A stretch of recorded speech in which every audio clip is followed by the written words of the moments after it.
بسم اللہ الرحمن الرحیم۔ معزز صارفین السلام علیکم۔ آج کا ہمارا واقعہ، حضرت خدیجہ نے حضور پاک سے شادی کیوں کی؟ آپ صلی اللہ علیہ وآلہ وسلم کی ایمانداری، اچھا اخلاق اور مدبرانہ سوچ کے باعث آپ نے ہر شہری کے دل میں گھر کر لیا۔ مکہ مکرمہ میں خدیجہ نامی ایک بیوہ عورت تھی۔ اس نے آپ سے درخواست کی کہ آپ ان کا مال تجارت کے لیے شام لے جائیں۔ آپ صلی اللہ علیہ وآلہ وسلم نے اس کی پیشکش قبول کر لی۔ شام کے سفر کے دوران آپ کا گزر دوبارہ اسی گرجے سے ہوا۔ بحیرہ فوت ہو چکا تھا، لیکن ایک اور راہب نے آپ سے ملاقات کی اور بحیرہ کے الفاظ دہرائے اور پھر کہا کہ ان قریب ایک نبی آنے والا ہے جو کہ بت پرستی کو ختم کر دے گا اور ایک سچے دین کا پرچار کریں گے۔ جب آپ تجارتی مال لشکر شام پہنچ تجارتی کاروبار میں بہت منافع ہوا، حضرت خدیجہ نے اللہ تعالیٰ سے درخواست کی اور کہا، ہم بہت خوش ہوئے۔ دوبارہ درخواست کی، آپ ان کا تجارتی دفتر قیادت کریں۔ آپ صلی اللہ علیہ وآلہ وسلم نے اس کی پیشکش کو بھی قبول کر لیا۔ حضرت خدیجہ رضی تعالیٰ عنہا کا مسیرہ نامی غلام دونوں سفروں میں آپ کے ساتھ تھا۔ دوسری بار بھی تجارت میں خوب منافع ہوا۔ مکہ پہنچ کر مسیرہ نے آپ سے حسن اخلاق، ایمانداری اور دیگر اوصاف کا خدیجہ رضی تعالیٰ عنہا کا صحابہ سے تذکرہ کیا۔ خدیجہ رضی تعالیٰ عنہا نے صحابہ ایک مالدار عورت تھی۔ بڑے بڑے سردار ان سے شادی کے خواہش مند تھے، لیکن انہوں نے کسی کا پیغام قبول نہ کیا۔ اس وقت خدیجہ رضی تعالیٰ عنہا کی عمر 40 سال تھی اور وہ 2 بار پہلے شادی کر چکی تھی۔ ان کے دونوں خاوند فوت ہو چکے تھے۔ آپ صلی اللہ علیہ وآلہ وسلم کی عمر مبارک 25 سال تھی۔ خدیجہ رضی تعالیٰ عنہا نے آپ کے گراں نقد اوصاف کی بنا پر آپ سے شادی کا فیصلہ کیا۔ پہلے اپنے غلام مسیرہ کے ذریعے آپ کو پیغام بھیجا، لیکن آپ نے مسیرہ کو نہ ہاں کی اور نہ ہی بالکل انکار کیا۔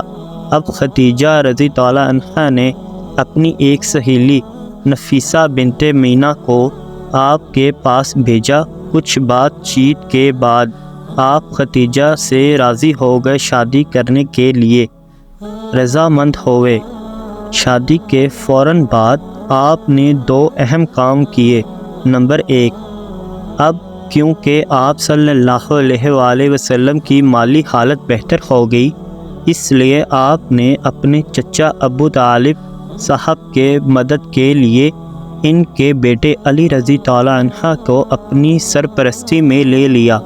اس طرح علی رضی تعالیٰ عنہ بن ابو طالب کے بچپن ہی سے آپ صلی اللہ علیہ وآلہ وسلم کی تربیت حاصل کی، جو کسی کو نصیب نہ ہوئی۔ نمبر 2، خدیجہ رضی تعالیٰ عنہ نے اپنے غلام زید بن حارث رضی تعالیٰ عنہ آپ کی خدمت میں لے کے دیا۔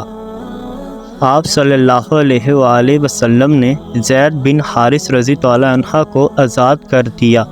زید بن حارث رضی تعالیٰ عنہ نے آزاد ہونے کے بعد بھی اپنے والدین کے پاس جانے سے انکار کر دیا، بلکہ آپ صلی اللہ علیہ وآلہ وسلم کی رفاقت اور خدمت کو ترجیح دی۔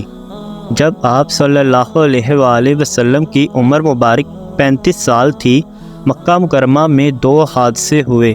کعبہ شریف کی عمارت میں آگ لگ گئی۔ دوسرے، بارش کے سیلاب سے کعبہ شریف کا کچھ حصہ مسمار ہو گیا۔ قریش کے بعد کعبہ کے دوبارہ تعمیر شروع کی۔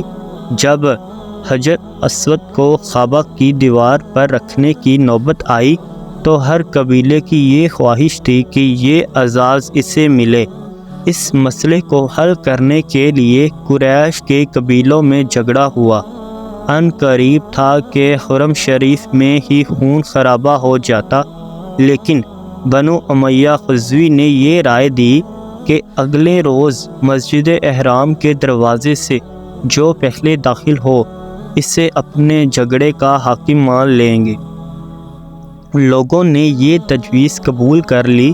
خدا کا کرنا ایسا ہوا، سب سے پہلے محمد صلی اللہ علیہ وآلہ وسلم تشریف لائے۔ سب لوگ آپ کو دیکھ کر خوش ہوئے، کہنے لگے یہ آمین ہیں، یہ یقیناً آمین ہیں، ہم ان سے راضی ہیں، یہ ہیں ہمارے محمد صلی اللہ علیہ وآلہ وسلم۔ آپ نے جھگڑے کی تفصیل سنی اور فرمایا ایک چادر لاؤ۔ آپ نے چادر کو زمین پر بچھا دیا اور اس پر حجر اسود رکھا، پھر قبائل کے سرداروں کو کہا کہ چادر کا کنارہ پکڑ لو اور اوپر اٹھاؤ۔ آپ صلی اللہ علیہ وآلہ وسلم نے حجر اسود کو اپنے دست مبارک سے پکڑ کر کعبہ کی دیوار پہ نصب کر دیا۔ اس پر سارے قبیلے راضی ہو گئے۔ یہ تھا آج کی ہماری ویڈیو۔ ملتے ہیں انشاءاللہ اگلی ایک نئی ویڈیو کے ساتھ، تب تک کے لیے دیجیے اجازت۔ جزاک اللہ خیر۔